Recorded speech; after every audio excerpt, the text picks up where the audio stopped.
कि संसार में दारू की दुकान क्यों है? क्योंकि लोगों की दारू पीने की इच्छा है। इस संसार में वेश्यालय क्यों है? क्योंकि पुरुष को स्त्री का संग करने का, स्त्री को पुरुष का संग करने की इच्छा है। इस संसार में कत्ल खाना क्यों है? कि लोगों की मांस खाने की इच्छा है। इस संसार में इंद्रिय तृप्ति के इतने साधन क्यों हैं? हम बाहर जाते हैं तो इतने सिनेमा हॉल हैं, क्या क्या नहीं है, क्यों है? क्योंकि लोगों की इच्छा है, लोग वहां पे रहते हैं। ये इच्छा ही इस संसार में मनुष्य के बंधन का कारण है। ये जो दूषित इच्छा है वही इस संसार में मनुष्य को बांध के रखती है और वह भगवान की शरण में नहीं जा पाता। नहीं तो इस संसार में मंदिर भी है और लोग मंदिर में कितने लोग आते हैं? बहुत कम लोग आते हैं। अभी बाहर आप जाएंगे, सिनेमा हॉल है, बहुत सारे भीड़ लगती होगी। मंदिर में कितने लोग आते हैं? गिने चुने लोग आते हैं।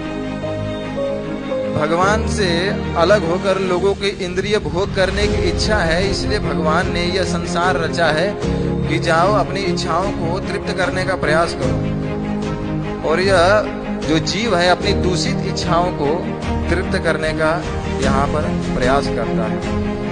लेकिन जब तक वह अपनी इच्छाओं को शुद्ध नहीं करेगा तो भगवान का भजन कैसे करेगा, भक्ति में कैसे लगेगा और इस दुखमय संसार से मुक्ति कैसे प्राप्त करेगा, भक्ति कैसे प्राप्त करेगा?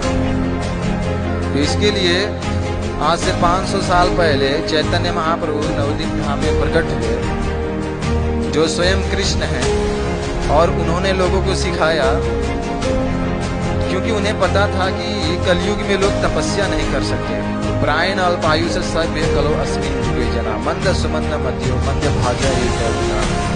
इस कलयुग में लोग आलसी हैं, पथभ्रष्ट हैं, झगड़ालू हैं, तपस्या तो कर नहीं सकते। तो भगवान इतने दयालु हैं कि स्वयं आज से 500 साल पहले चैतन्य महाप्रभु के रूप में प्रकट हुए।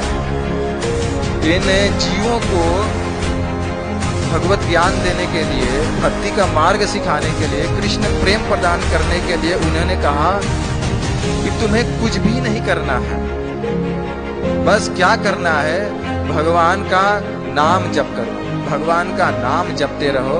और इस तरह से एक दिन आएगा जब जो तुम्हारी दूषित इच्छा है वह शुद्ध हो जाएगी, और जब दूषित इच्छा शुद्ध हो जाएगी तब तुम कृष्ण प्रेम प्राप्त कर सकोगे। और इस शरीर को छोड़ने के बाद मेरे पास यानी गोलोक धाम में प्रवेश कर पाओगे और वहां पे सुखी रहोगे, शाश्वत रूप से निवास करोगे। तो उन्होंने क्या उपाय बताया? उन्होंने बताया हमें जप करना है। क्या जप करना है? तो उन्होंने महामंत्र दिया जिसे कोई भी जप कर सकता है। वह मंत्र क्या है? महामंत्र क्या है? हरे कृष्णा कृष्णा कृष्णा हरे हरे, हरे राम राम राम हरे हरे। जय श्री श्री राधा।